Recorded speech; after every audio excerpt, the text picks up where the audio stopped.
The successful landings at Normandy were just the beginning of a long campaign ahead of the Allies to liberate Europe from Nazi control.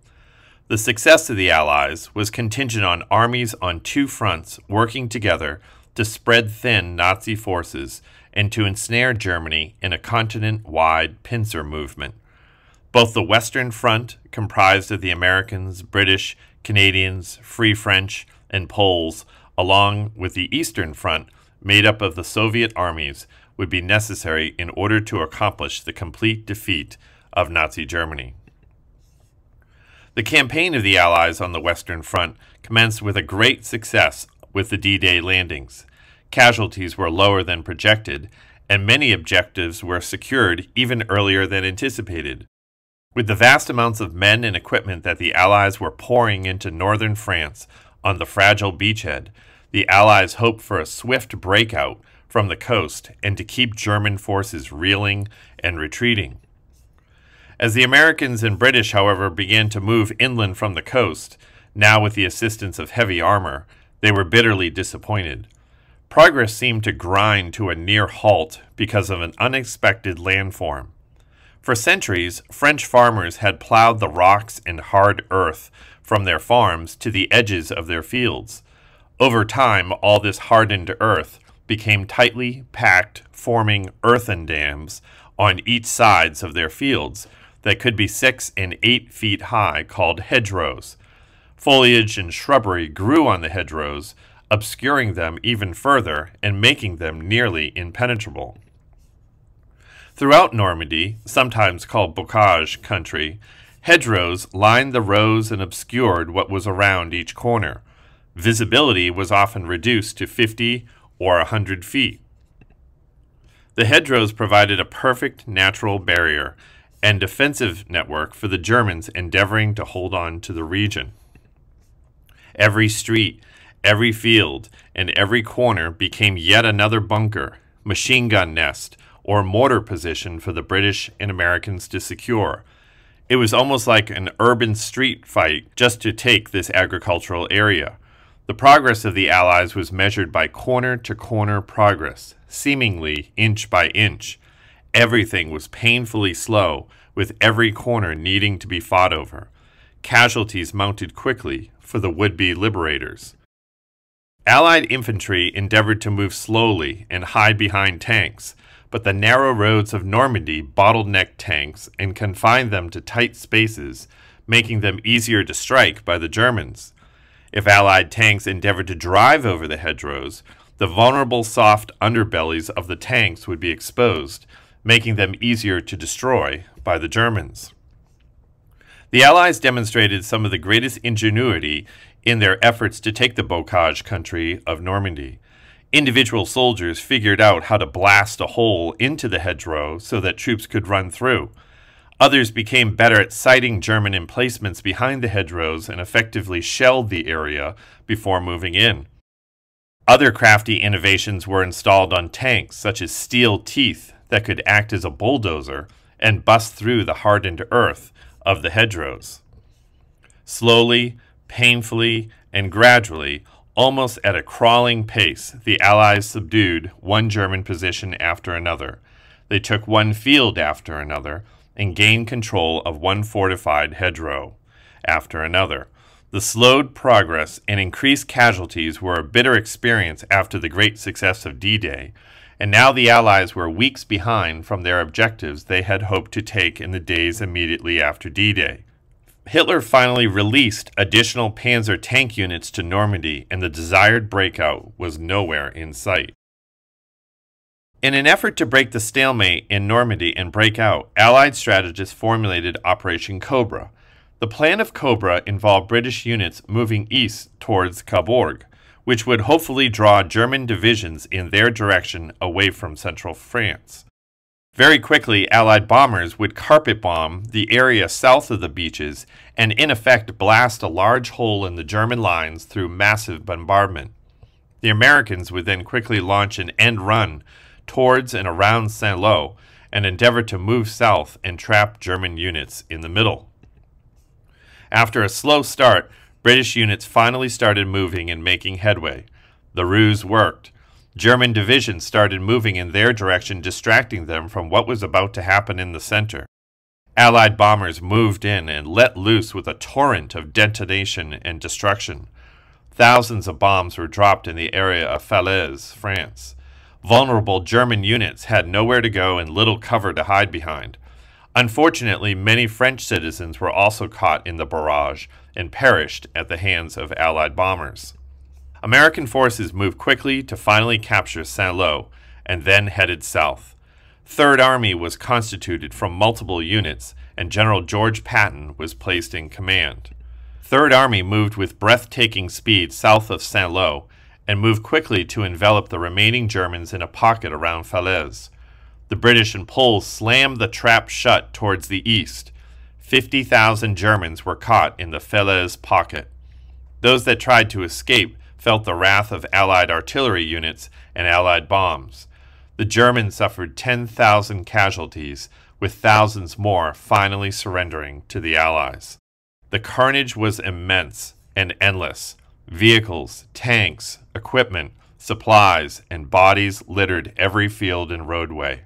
Farm animals and destroyed buildings filled in the rest. After viewing the destruction firsthand, General Eisenhower commented, "The battlefield at Falaise was unquestionably one of the greatest killing fields of any of the war areas. 48 hours after the closing of the gap, I was conducted through it on foot to encounter scenes that could be described only by Dante. It was literally possible to walk for hundreds of yards at a time, stepping on nothing but dead and decaying flesh." Unquote. Many of the tens of thousands of Germans that surrendered were eager to do so and did not want to face the same destruction their colleagues did. For them, the war was finally over. After the destruction of large numbers of German forces in the Falaise pocket, the Allies had almost an open road towards Paris in the south. The French capital had been under German occupation since 1940. Throughout the war, there was always a prevailing fear that the Germans would destroy the famous city if they were forced to surrender it. Fortunately, the occupying German commander withdrew his forces suddenly from the city, realizing it was too difficult to hold. As advance units of the Allies arrived in the city, Parisians woke up at last to a free city, a city liberated with very little fighting. The Parisians were ecstatic upon the liberation of their city. In large numbers, they came out onto the streets to greet the advancing Allies. General Eisenhower made the practical decision of having the Free French to be the first to march in the victory parade. The French, of course, had few forces to deploy in the fight to liberate their homeland, but in an effort to stir French patriotism, General de Gaulle and the French were the first to march through the liberated streets.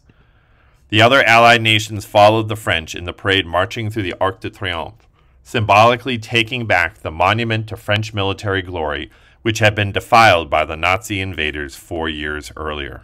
Through the Arc and down the Champs-Élysées, the Americans too, much celebrated by the wildly enthusiastic French residents. The Parisians produced bottles of wine and slabs of cheese and chocolate to bestow on the Americans. French girls kissed American GIs. American soldiers practiced their awkward French with the locals. The mood was one of pure euphoria, even though the war was not over and there was plenty of fighting to come. The liberation of Paris was one of the greatest days in world history, and the motivation to continue the crusade and liberate other captive peoples from Nazi Europe was intense more than ever before. Once Paris was liberated and the Allies broke out of Normandy, the race was on. Both British and American forces began to smell victory, and both wanted glory for their own side. Eisenhower originally insisted on a broad front, moving across Europe and pressing against the Nazis equally at the same time. The egos and ambition of Eisenhower's generals, however, began to influence military strategy. The British General Montgomery and the American General Patton both wanted newspaper headlines for their own armies. Both wanted the glory of military victory. Both wanted their forces and the front they were fighting on to be the priority. They both wanted the majority of men, equipment, and most importantly, gasoline.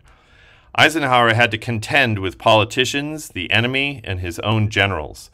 The large egos of Patton and Montgomery often left the more mild-mannered American General Omar Bradley in the middle between the two. Montgomery did succeed at one point in convincing Eisenhower of the value of launching a British offensive that would strip units from other spots on the Allied line to support the end run. Operation Market Garden was a risky and ultimately poorly planned operation to bring a faster end to the war. The objectives of the operation were not always clear and seemed to be multi-purpose. Aided with additional supplies and fuel, the British were to make a unitary dash into the Netherlands in an effort to take the strategic port of Antwerp, secure a bridgehead for Allied ground troops across the Rhine, and perhaps make it quickly all the way to Berlin. Over the objections of furious subordinate American commanders, Eisenhower gave the go-ahead for Market Garden. British paratroopers dropped into Dutch cities behind German lines. They managed to secure several Dutch towns, but they were quickly halted. German reinforcements, forced out of the advanced Allied units, got to them and got them to retreat quickly. German reinforcements forced out the advanced Allied units and got them to retreat rapidly. Operation Market Garden quickly collapsed. It was an ineffectual endeavor that wasted men and material. Eisenhower would not be convinced again to abandon his broad front strategy and authorize a single mad dash so that a single general could earn more glory. Eisenhower was confident that victory would come to the Americans as they moved east, because at the same time Allied aircraft was relentlessly bombing German cities, factories, and mines. The results were devastating. Germany's capacity to make war was slowly being eliminated. Thousands of German citizens were forced to retreat to the countryside or underground to preserve their lives. Allied Strategic Bombing Command made the controversial decision to deliberately bomb large concentrations of population in German cities, such as Berlin and Dresden. Although the bombing could be justified as targeting significant locations for Nazi industry, and command could hasten the end of the war, large-scale saturation bombing of cities would lead to an appalling number of civilian casualties. Nevertheless, some German cities such as Dresden were victims of firebombing as the war continued. In February of 1945, over 1,200 Allied aircraft descended on Dresden and dropped a combination of almost 4,000 pounds of bombs and incendiary devices on the cities. Dresden became a storm of fire, smoke, and heat. Temperatures reached several thousand degrees. Entire gusts of fire and walls of heat raced through the city's center. The entire city was turned into rubble and ash. Burned out hulks of buildings were all that remained after days and days on fire. The city was ghost-like, with its only residents now being the dead. It is impossible to know how many Germans perished in the firebombing of Dresden, but estimates approach 25,000 killed. The destruction of Dresden from the air exposed the horrors that modern weapons could bring against even vulnerable civilians in a war zone. The broad Allied advance continued to move rapidly across Europe to the east. British and American armies frequently raced each other to see which nation could reach a destination before the other. At times, the competitive spirit probably led to increased casualties or inefficiency, but eagerness to end the war and keep Germany on the run was paramount. The Germans continued to retreat and backpedal across France, Belgium, the Netherlands, and Luxembourg. Talk predominated among the Allies of winning the war within a month and being home by Christmas of 1944. There seemed to be nothing left to the mighty Nazi war machine. The Wehrmacht, or German army, was in retreat, and the Luftwaffe, the Air Force, was grounded. There was plenty of reason to be optimistic among the Allies that the war would be over soon. The Nazis were not yet defeated, however, and in fact, they were reloading and getting ready for a significant secret counteroffensive in the West.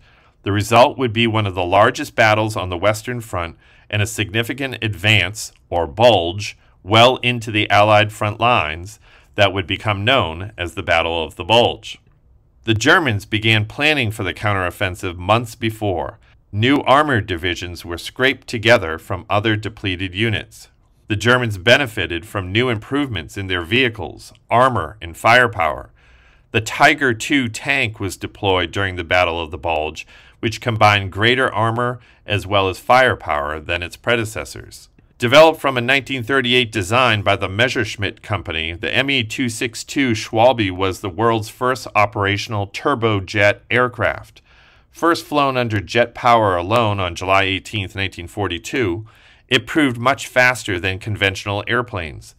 Development problems, particularly its temperamental engines, Allied bombings, and cautious Luftwaffe leadership contributed to delays in quantity production.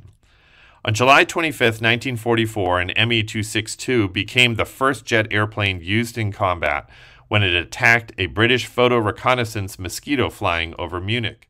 As a fighter, the German jet scored heavily against Allied bomber formations. U.S. Army Air Force bombers, however, destroyed hundreds of Me-262s on the ground. Of the more than 1,400 Me-262s produced, fewer than 300 saw combat. Most Me-262s did not make it to operational units because of the destruction of Germany's surface transportation system. Many of those that did were unable to fly because of lack of fuel, spare parts, and Allied bombing. German radio traffic was better protected towards the end of the war, thus making their code difficult and almost impossible to crack. Dense fog in the area of the Ardennes forests obscured the German tank columns that were amassing from the eyes of Allied reconnaissance planes.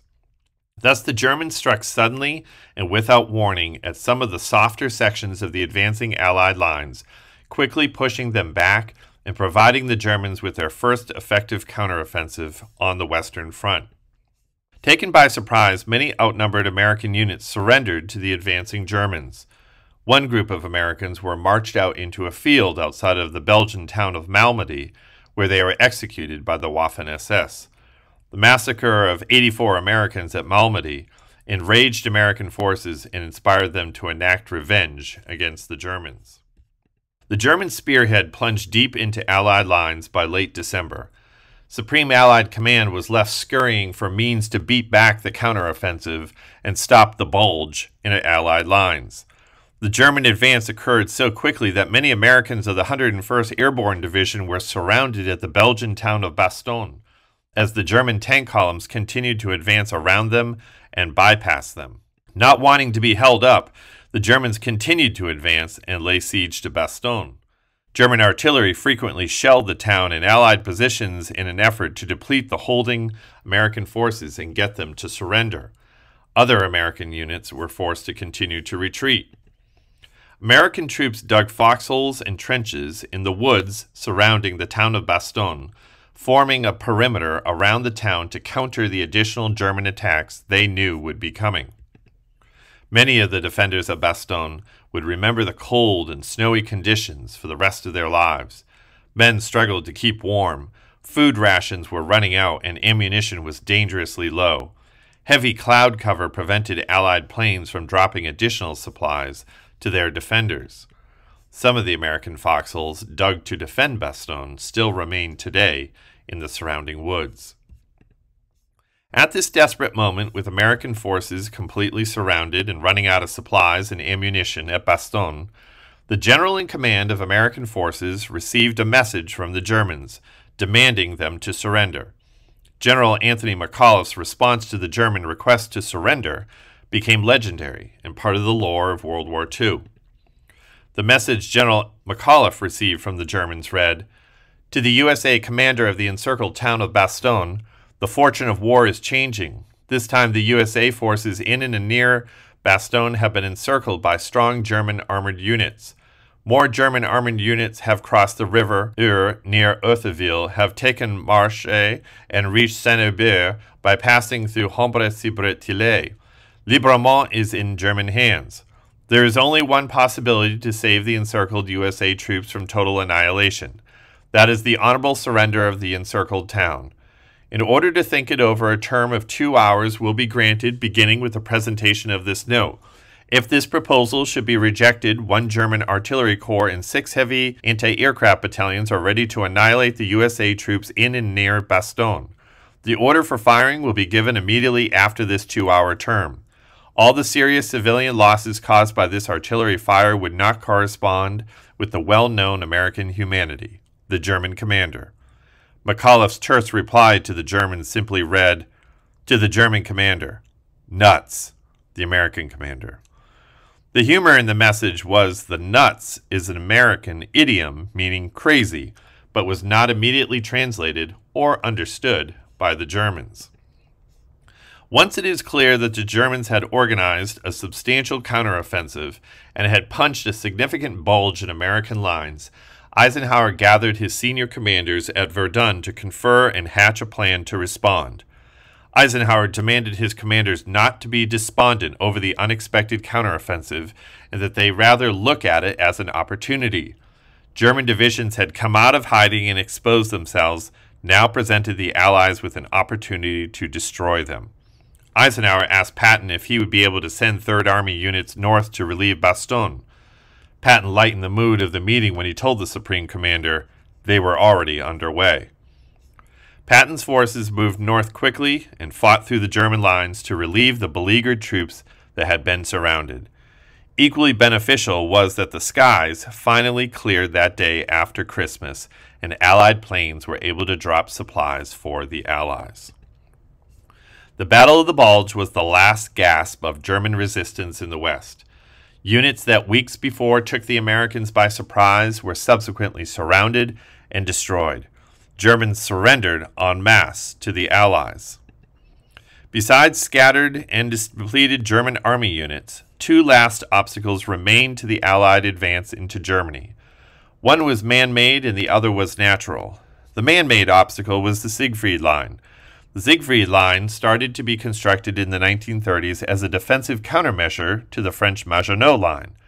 The Siegfried Line was composed of anti-tank traps, pits, moats, bunkers, pillboxes, and gun emplacements to obstruct an invading army's advance into Germany. At a high cost of life, the Allies punched holes into the Siegfried Line and continued their march into Germany. Likewise slowing the Allied advance was the Rhine River in western Germany. Between Allied bombing and intentional German detonation, almost all the bridges that crossed the Rhine and which would facilitate a speedy Allied crossing were destroyed. Allied engineers could construct pontoon bridges across the river, but the pontoon bridges would further slow the Allies and leave them exposed to German fire from the other side of the river. Fortunately, an advance reconnaissance groups of American soldiers found a single bridge intact across the Rhine at Remagen. The bridge was scheduled to be blown up, but the Germans had not succeeded yet in destroying it. Acting swiftly, Americans fought for control of the bridge, and then held it long enough for several divisions to cross, facilitating the march into Germany. Once the British, Americans, and Canadians crossed the Siegfried Line and the Rhine River, German resistance collapsed. The Allies were now deep into German territory and taking one major German city after another. What they found was quite often a desperate and defeated population living in bombed-out ruins, eager to surrender, to see an end to the war, find something to eat, and mourn their dead. American and British forces looked forward to meeting up with their Soviet allies, who had been rapidly moving towards Germany, on the Eastern Front. While the Americans, British, and Canadians were battling the Germans on the Western Front through Italy, France, and the Low Countries, the Soviet Union was likewise pushing the Germans back towards their homeland on the Eastern Front. The Russians had been caught completely by surprise and put on their heels when the Nazis invaded the Soviet Union in June of 1940. Very quickly, the Nazis stormed deep into Russia, laying siege to Leningrad in the north, battering Moscow in the center, and threatening the Caucasus Mountains in the south. Stalin and the Soviets, however, righted themselves and then regained their footing. They bent, but did not break. By late 1942, the Germans were deep inside of Russia, and while they had taken vast tracts of territory, they had not taken the key cities that were still holding out. The turning point for the war on the Eastern Front would take place at the southern Russian city of Stalingrad.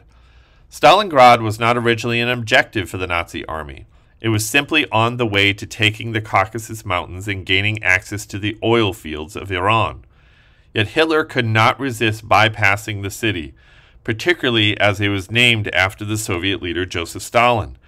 Therefore, Hitler made the costly mistake of departing from his campaign objective out of vanity and pride to take the city. The decision would be a costly one. It would lead to what some have called the greatest battle in world history, and certainly of the Second World War. Hitler's prospects for taking the city were immediately challenged after the Luftwaffe had extensively bombed the city. The intense bombing turned the city into piles of rubble that formed perfect sniper nests and bunkers for defenders. Thus, Stalingrad became an epic urban battle in which fighting occurred street to street and building to building. Stalingrad became a brutal scene of astronomical casualties and suffering. Death lurked around every corner. Fearing they were rushing to their slaughter, many Soviet soldiers endeavored to avoid going to the front in Stalingrad and abandoning the army.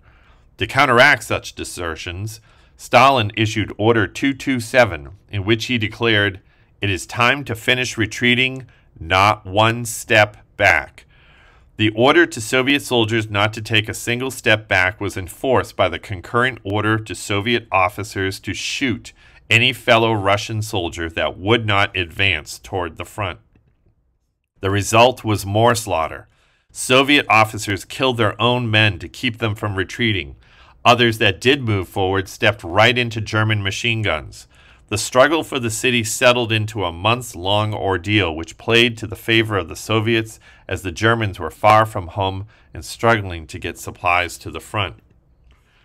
Such debilitating conditions transformed Stalingrad into a battle of the snipers.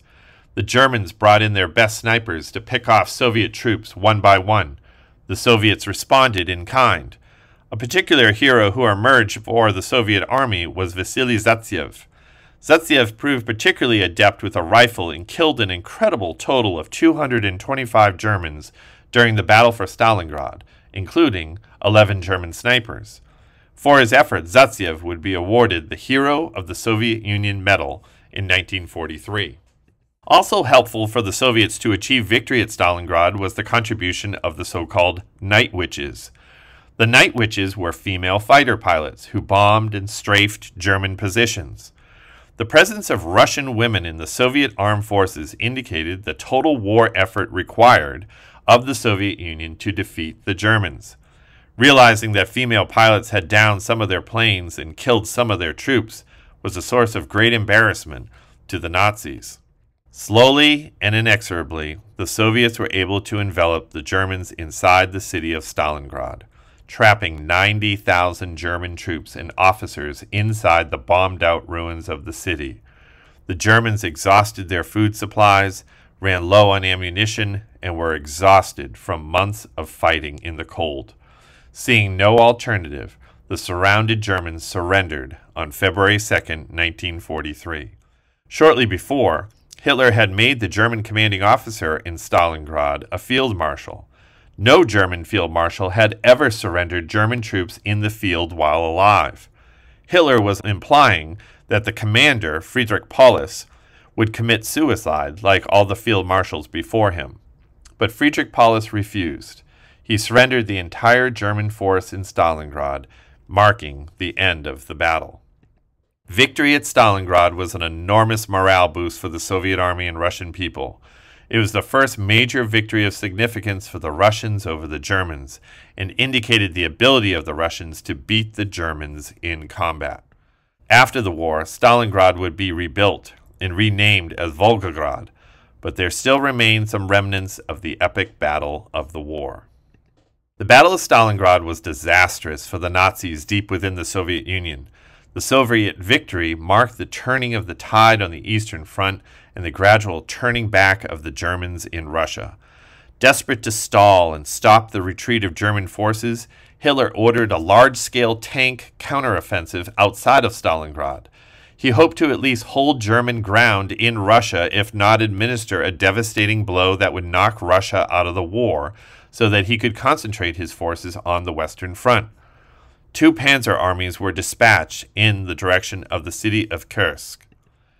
The Soviets had been warned by British intelligence intercepts that the Nazis were planning the attack at Kursk, and thus they were well prepared when it occurred. Over 10,000 tanks were involved in the Battle of Kursk, making it the largest tank battle in history. Well over 2 million men fought in the battle. Abundantly supplied by the American Lend-Lease program, the Soviets were able to meet the German counteroffensive at Kursk with their new T-34 tanks. The T-34 was the best overall performing tank of the Second World War. It featured an American chassis and a 3-inch main gun that was superior to other contemporary tanks. The 60-degree sloped armor also worked effectively against anti-tank weapons. The Soviet Army also employed Katyusha rocket launchers that emitted such a horrifying scream when launched that they were dubbed Stalin's organ. The Soviet T-34s and Katyusha rockets met the challenge of the German panzers and stopped the German armor units from making any advances. The Soviet victory at Kursk was the first time a German offensive failed to meet any of its objectives and marked the last chance for an effective counteroffensive by the Germans deep within Russia. After Kursk, the Germans began the long retreat back to Germany out of the Soviet Union. The siege of Leningrad, which lasted 2 years, 4 months, 2 weeks, and 5 days, was finally lifted in January of 1944 at the cost of 500,000 lives. The Germans came within 15 miles of Moscow, but no further, failing to take the Soviet capital. The Germans never made it into the Caucasus Mountains as they were distracted and defeated at Stalingrad. The Nazis would spend the majority of 1944 gradually retreating from the oncoming Soviet army. The winters were particularly brutal for the German army in Russia. Vehicles stalled, engines seized up. The Germans were poorly provisioned with winter uniforms or boots. Food supplies and ammunition ran low. At every step on their way out of Russia, the Germans were harassed by Soviets that sniped, shelled, and slaughtered the Germans as they retreated. Frostbite was rampant in the German army as medical supplies and medics continued to be exhausted. Many Germans feared becoming a Soviet prisoner of war even more than death, and therefore chose to fight to the death, or die in the snow, or even commit suicide rather than be captured. Many Germans who were captured by the Soviets would be held in camps for years, even after the war was over. The Soviet army continued to be replenished with American food, trucks, jeeps, aircraft, uniforms, boots, and spare parts. Energized by revenge, the Soviets quickly repulsed their German invaders and made rapid progress towards Germany, liberating one Soviet and Eastern European town after another. Historians estimate that the Soviet Union lost close to 27 million lives during the course of World War II. The combined pincer movement of the Eastern and Western fronts finally converged on German soil at the town of Torgau on April 25, 1945. There, ecstatic American and Soviet troops shook hands, shared whiskey and vodka, and sang together, celebrating their great victory. After nearly 4 years of fighting, the Allies had finally linked up on their fronts, squeezing and destroying Nazi Germany in the middle. All that was left was the capital city of the Third Reich, Berlin. Berlin, for Hitler, was the center and pride of his empire. He envisioned the city lasting 1,000 years. He had his lead architect, Albert Speer, draft extensive plans for the city's expansion and glorification. Those plans, of course, would end in rubble, as would the rest of the city. The Western allies of the British and Americans made such rapid progress that they could have reached Germany's capital first. But General Eisenhower saw no value in losing more American lives in the taking of a city that was predetermined to become part of the Soviet sphere of influence in post-war Germany. Therefore, the primary contribution of the British and Americans to the taking of the city was the extensive bombing conducted by the Royal Air Force and American Army Air Corps. Much of the city was already in rubble by the time the Soviets moved towards its occupation.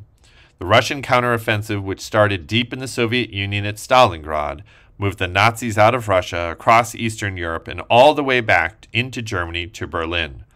Nazi army groups collapsed and makeshift units were reconstituted to defend Berlin. The remaining Nazi military units, however, were no match for the energized Soviet forces. Remaining Nazi forces were often composed of Hitler Youth, old men, the sick, the injured, and female soldiers. The defenders of Berlin fought voraciously to defend their capital city, and the losses on both sides were appalling. Over 100,000 Germans died in the battle for Berlin, and over 80,000 Soviets perished in the taking of the city. The defending garrison of the city finally surrendered on May 2nd, 1945, although skirmishing continued on the outskirts of the city for the next several days. In a moment of tremendous national glory, a Red Army soldier named Alexei Kovalev planted a Soviet flag on top of the German Reichstag that created this iconic photograph, an indicator that at long last the Nazi Empire had been conquered. Berlin was an ocean of rubble by the end of the war. Allied bombing from the west and street-to-street fighting by the Soviets from the east left Hitler's pride and joy in total destruction. The Reichstag, which remained burned out from its 1933 fire, was now joined by thousands and thousands of buildings in similar condition. Hardly a building remained that was not damaged, with most being a bombed-out shell of what it was formerly. Hitler's Third Reich, which was to last for 1,000 years, did not even endure for a dozen. As if the misery of defeat and death and occupation could not get worse, common German girls and women faced the added disgrace of mass rape as occupying forces moved into the homeland.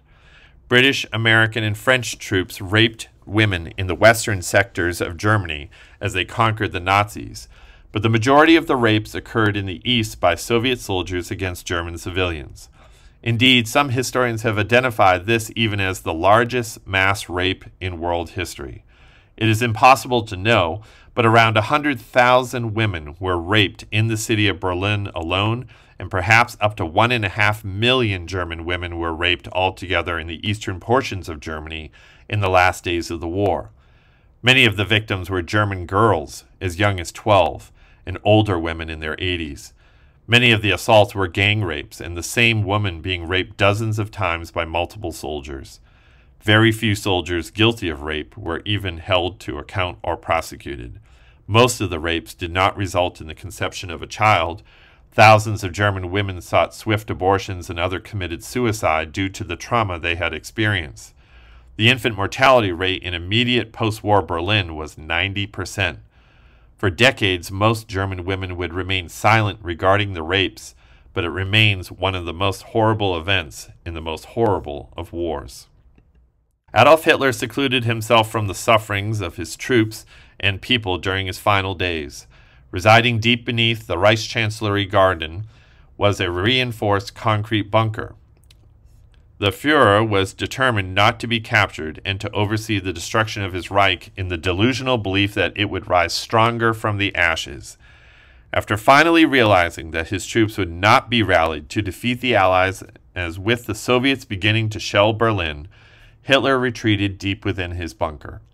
On April 30th, 1945, Hitler married his longtime girlfriend, Eva Braun, and then, that evening, the two of them consumed a cyanide pill and fired a single bullet into their own heads. In accordance with previous instructions, Hitler's aides in the bunker brought the bodies of the Führer and Braun up out of the bunker and then proceeded to burn them above ground, even as the Soviet troops were closing in on the site. The bunker was evacuated and, once discovered by the Soviets, blown up and left as a pile of rubble. Hitler's bunker would remain a pile of rubble until cleared in the early 2000s, and an apartment complex was constructed on top of it. Only a few collapsed sections of the bunker remain today. At long last, the madman who had led a nation into war and consequently the world was dead. The Reich would completely collapse now that its revered leader was finally dead. Mussolini in Italy likewise faced a grim death. Partisans shot El Duce, and soon the Italian dictator was strung up at a gas station in Milan alongside his supporters and his mistress. On May 7, 1945, the German High Command signed the Instrument of Unconditional Surrender at Supreme Headquarters Allied Expeditionary Force at a small red schoolhouse in Reims, France. After the Germans signed, they were ushered into an adjacent room to meet with General Eisenhower. Eisenhower informed them with a stern face that all German units needed to lay down arms within 24 hours, and otherwise they would be held personally responsible. The Germans conceded and were dismissed. In the middle of the night, after 2 a.m., Eisenhower posed with his staff, holding up 2 pens used for the signing in a V formation. V for victory. Massive celebrations broke out all across Europe, particularly in the capital cities of the Allied nations. At long last, the war had come to an end, and crowds were jubilant all across European capitals and in the United States. Thousands teamed into Times Square in New York to celebrate Victory in Europe Day. Although the victory was tempered a bit, knowing that the war in the Pacific had not yet concluded, and the end of the Second World War still awaited.